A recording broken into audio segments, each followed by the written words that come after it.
Hello दोस्तों, नमस्ते, प्रणाम। अन्नपूर्णा प्रजापति गीत संगीत के चैनल में आप लोगों का स्वागत है दोस्तों। मैं एक गाना गाने जा रही हूँ और बताइए आप लोग कैसा है मेरा गाना। तो मैं शुरू करने जा रही हूँ। हर हर महादेव।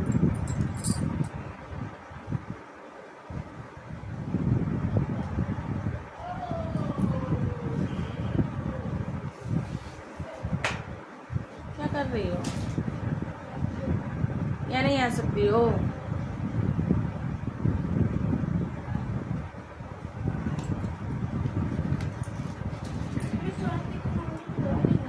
आए? ले लिया। क्या करूँ?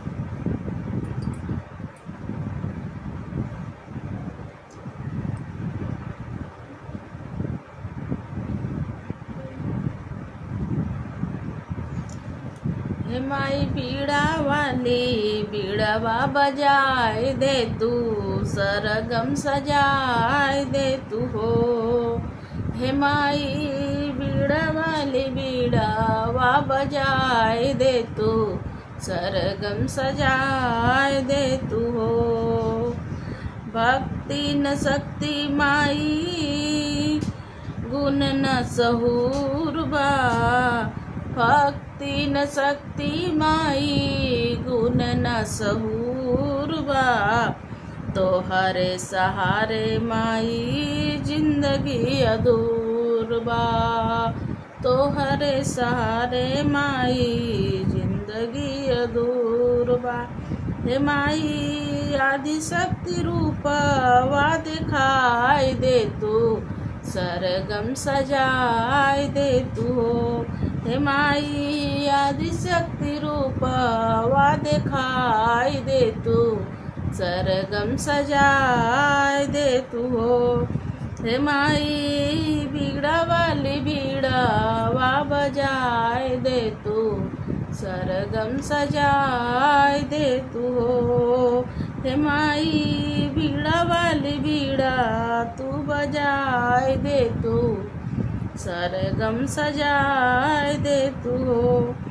हे माई ज्ञान के दिया ना तू जलाए दे तू, सरगम सजाए दे तू हो।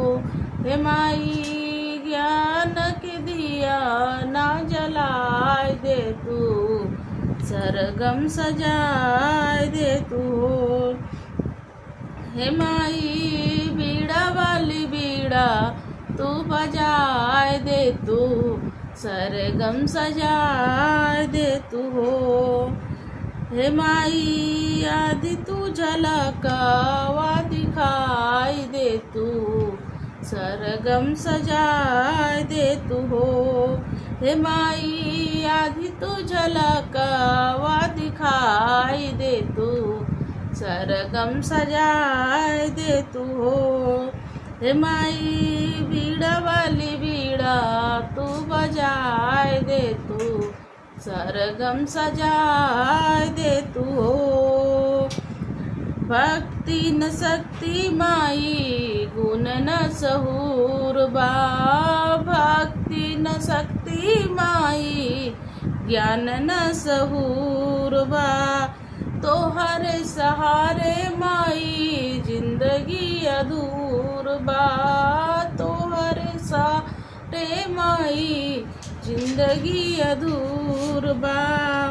रे बीड़ा वाली बीड़वा बजाए दे तू, सरगम सजाए दे तू हो। हे माई बीड़ा वाली बीड़ा तू बजाए दे तू, सरगम सजाए दे तू हो। जय हो, जय माता रानी। अपन आशीर्वाद सरस्वती माता सदैव आशीर्वाद बने ले रही हैं। आपके चरणों में कोटि कोटि प्रणाम। हर हर महादेव।